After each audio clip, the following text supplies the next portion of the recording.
you know. So we got the show. This is the first episode of the show.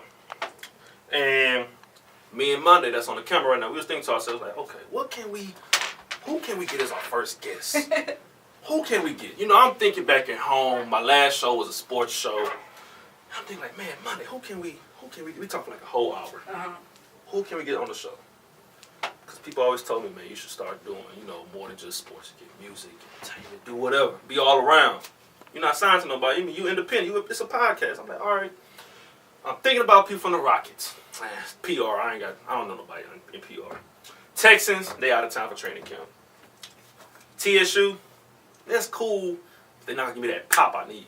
It's like a baseball player going on the first inning. You're the leadoff player. You at bat.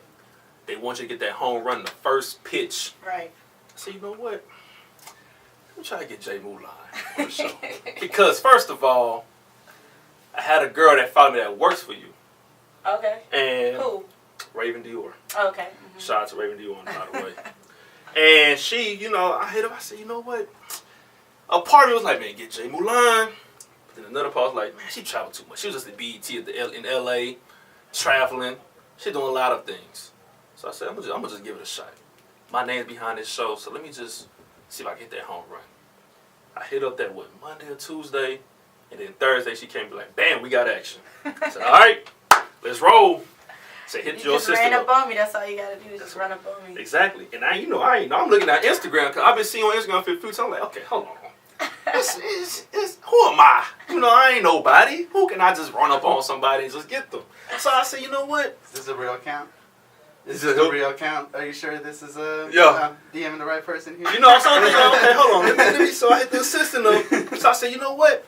Let me hit the assistant. You know, hey, I'm at ESPN, at the studio, this, then the third. We interested. I said, you know what? I told Monday, I said, we got action. We good for Monday. So I'm thinking to myself, like, you know what? That's a big deal. So Saturday we met up at DJ's. Shout out to DJ, because Country Cowboy, I had him on the show, my last show. He's going to be back here soon. And he had a workout class. Yeah. And when you walked in, it was like this aura, this presence. It's like, okay, hold on. This is for real. This is a real person we walking into. She means business. That's what it means, people. Business. So we talked about it. You was interested, and I'm thankful for that, because a lot of people sometimes they get they get these amount of files and they feel like they big. They feel like they Hollywood. You know, they ain't get talk to nobody when they get like 50K, 60.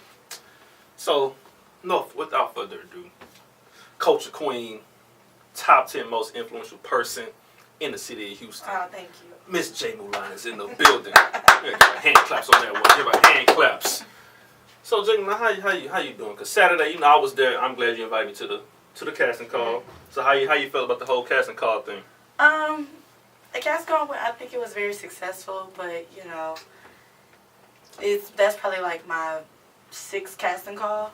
So 2017? This year? No, not this year. Probably like since I started my first agency when I was 18. Mm-hmm. So, you know, I kind of knew how it works. This was my first time trying to switch it up and do it somewhere different. Yeah. Just because I want the atmosphere to have more of a luxe vibe, and I want the videos and pictures to look differently. Yeah. Who knew that it was going to be a thunderstorm that day, and we in a hot garage, and it's humid, and just felt like everything that I thought could go wrong really, really went wrong. Got into it with one of the workers that were up there. They weren't trying to move the cars out the way so we could start the casting call. It was just so much going on. A lot, but you know, with the grace of God, He always pulls through. When I walked in, it was already, you know, over 50 models there. Yep. We concluded to over 100 models showing up. So, you know, I just give it all the glory to Him, because I'm very anal. I'm the type of person that likes structure and things to go a certain way, and I put a lot of pressure on myself. So I just think that it just went really smooth. I had a lot of special guests that popped up on me, so it lightened the mood, and I think that, you know, everybody got great vibes from it. And you just like me, you know, I'm a structure guy. You know, I would say, you know, there's no respect to you. 5:30 was a show, but I mean, yeah, it happens. Mm-hmm. It happens. I'm pretty sure you're a busy woman.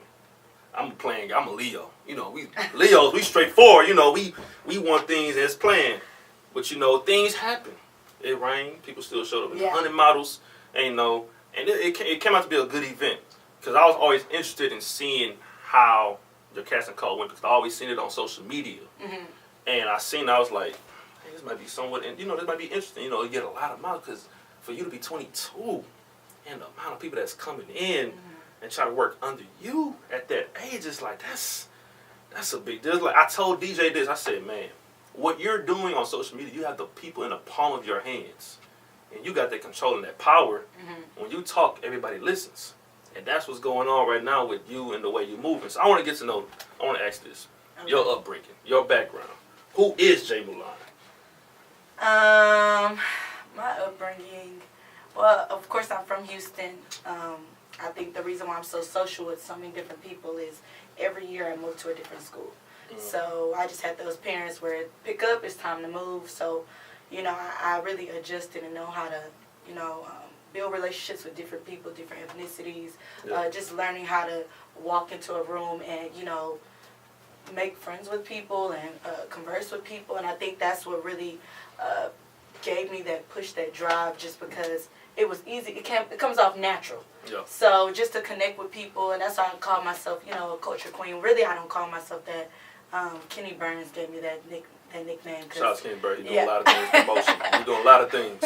He gave me that nickname because my Twitter name was Curve Queen. And he was like, you're not a curve queen, you're a culture queen. Yeah. So from that, I just stuck with it and ran with it. Everybody's like, how do you know all these people in Houston? Like, you know people from all over. I lived everywhere in Houston. I lived on the East Coast. We edited that. That's all right. We edited that up. Yeah, I lived on the East Coast, and I went to school in Baton Rouge. Why does people keep calling me? Hey, they see you on Instagram Live. They calling. If they got any questions, we can answer them. So, things of that nature. I think that's really my upbringing on that. My mom and dad were separated. And when I got into high school, I decided, I want to live with my dad. I want to give him a chance. He was living on the East Coast. And I wanted to pursue modeling. Yep. So, that's how I really got into, just that industry and that field in general. And you still modeling too, as long as you got the AC and you still modeling as well. Of course. Yeah. I'm going to get out there, if it's worth it or if it's something that I need to touch bases on. I'm going to get out there and come out of retirement sometime. And that's the thing. You not only did the modeling, but you said, okay, if I could model in Houston, which is a top 5 city, let me own something. Let me, build a company, build a brand. And that's what's going on. You got people around you that's doing something for themselves too. And back on that casting call, my analysis was, can I get my analysis?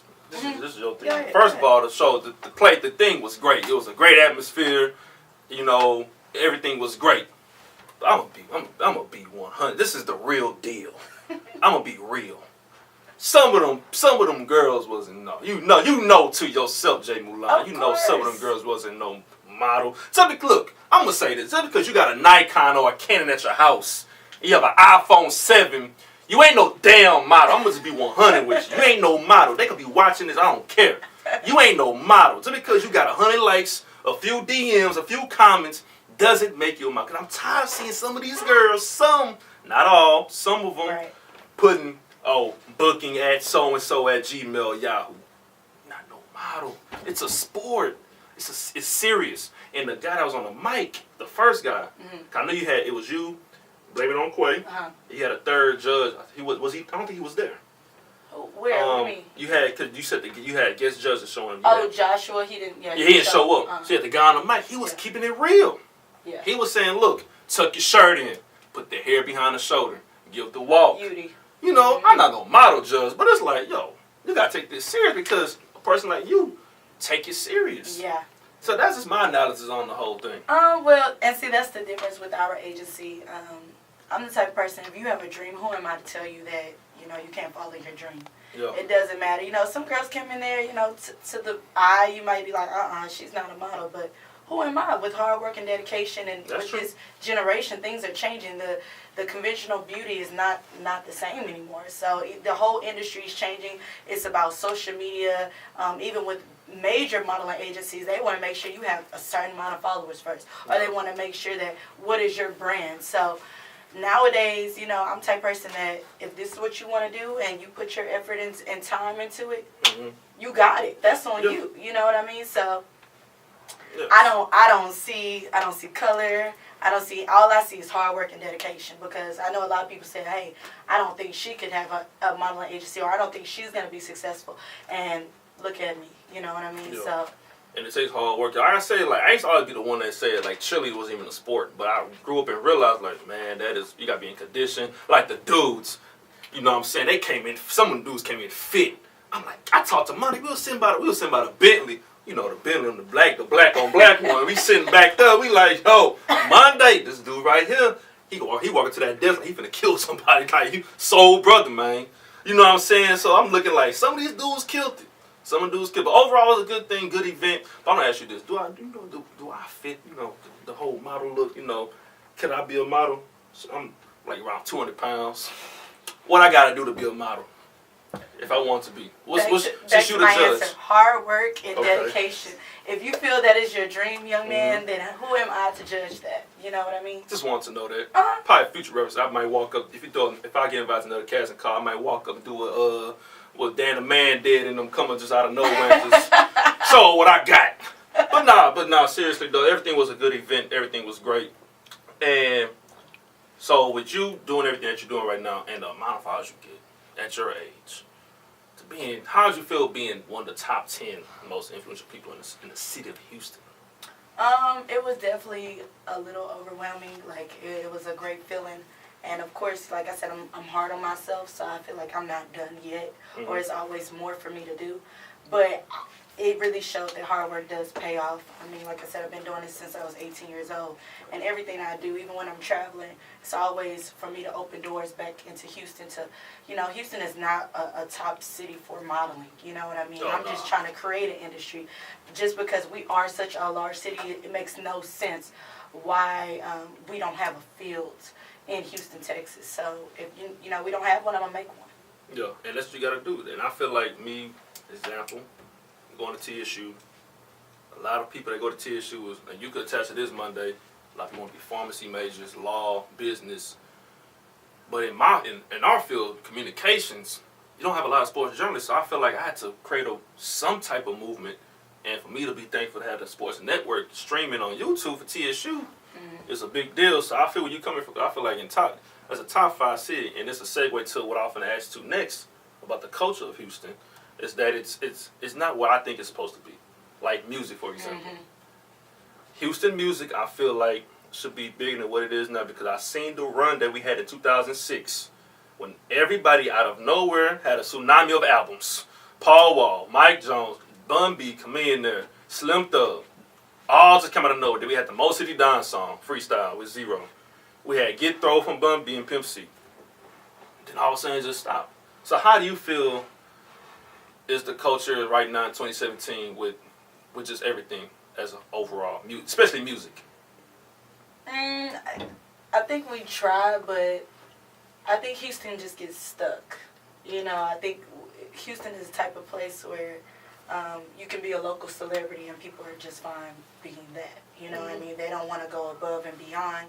They get a little success or a little fame and fortune, and they're like, okay, well, I'm good. I got a hit song. Okay, I'm famous. I'm popular. Yeah. And, and our culture and our people, we don't look out for each other. We're always trying to, excuse my language, we're always trying to shit on each other. Yep. People aren't trying to bring each other together and, hey, let me rep you. With Sauce Twins, they had a great thing going on. They were performing at every major concert that was going on in Houston, and they make one comment, everybody turns the opposite way to a person that doesn't even live in Houston. But hey, that's how it goes. I'm hoping someday soon, which we do have big artists, Travis Scott, what's it called, Ugly God, that he's from Houston? Yep, he's from Houston. Oh my God, I know that. Ugly God's from Houston. So we do have artists, but it's just crazy how they don't make it out. Don't you feel that's bad though? Because Travis had to go, because he's from Missouri, so like me, and he went to Elkins. He had to leave Houston and went to the West Coast and made his music, and now he's big. Ugly God, who would have known he's from Houston? Right. Like, come on now, I didn't even know, because the Houston culture is the slabs, the screwed up music. It's totally different. It's different, and I feel like to me, it starts from the top of where it's at now, and it trickles down. But that goes back to people not supporting each other. If it's not a certain sound, you know, people don't accept it, so they have to go elsewhere. And it's crazy, like I said, just like the fashion world is changing, music world is changing. Before, record labels wouldn't even take you unless you're popping in your own city. Yeah. You know what I mean? They want to make sure you can take over your own city before, you know, they want to sign you, no matter where you're from. You're from Oklahoma, they want you to be the biggest thing out of Oklahoma first, you know, but hey, you know, making connections with certain people, artists are having their own record labels now, and it's just really about just networking and connecting the dots. So that I'm just trying to be the bridge. So how you feel about the new Jay-Z album? Oh, I love it. Love it. I love it. I love it. I'm definitely a Jay-Z head just because of my dad. I've always been obsessed with Jay-Z and Michael Jackson. So like, you know, I just feel like it was a different sound. I don't think it's something that you're necessarily going to be twerking and dancing to in the club. But I think that, you know, just for this generation, we needed some substance. And I was talking about this to a dear friend of mine that, you know, it's not about lyrics anymore. It's more about a wave and how people feel. Yep. You know, it's not about what's the content. You know what I mean? Everything is so dumbed down now, which is okay. It's okay to have a vibe and vibrations to a certain song. But we still need some substance so we understand, you know, a lot of things people learn is from music. It's from the culture. Yeah. You know what I mean? So I think this was the best time for him to put out an album like that. He's at 47. Like me and Jill was talking about this earlier. Like, oh, 47, you doing this? It's like LeBron James in the NBA. You in year 14, you still put up 30 a game, averaging a triple-double. So it's like the same thing. But I'm not gonna lie, I've been jamming Jay-Z, but I'm still stuck in that 21 Savage album. I know you heard the album. Oh no, actually, you didn't hear. Oh. I'm different. I'm an oldie. But you know what's crazy? I'm an old soul. Yeah, me too. But at the same time, I heard 21 Savage album Friday.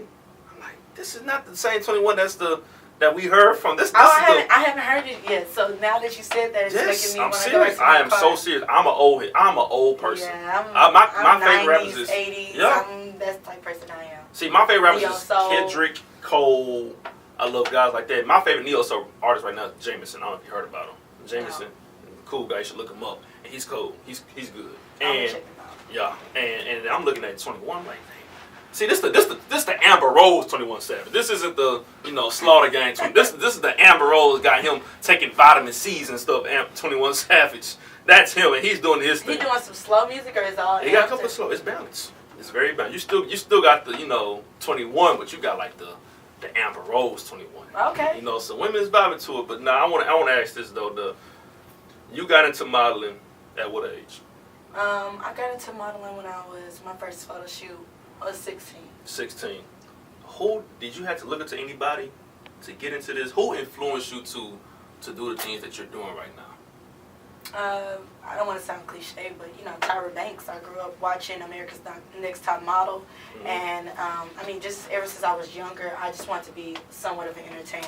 I went to the ensemble theater each summer and did a lot of training with acting and dancing, and I just knew whatever. I just love to be in front of the camera. I just love to perform. Yep. I just love to have this character. So when I moved to East Coast, I really wanted to do modeling. That was hard to even try to get into because I lived in Delaware. I didn't live in like New York, so I was just right there in the middle where it was an hour away.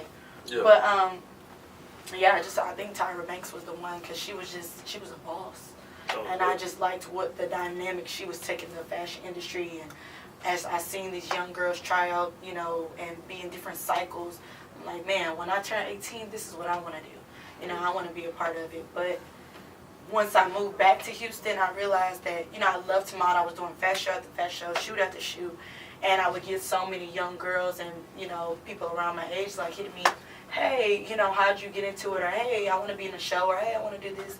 And I would just tell them, oh, come to this cast call. This is going on, that's going on. And finally, I'm like, I'm the one with all the connections. I mean, I know everything that's going on in the city. I'm like, I think I want to start, an agency and just have these girls just ready and on call so that way people can hit me up directly and, they can do photo shoots, video shoots, anything that they want to do. I have that access, might as well share it to another young woman or young man.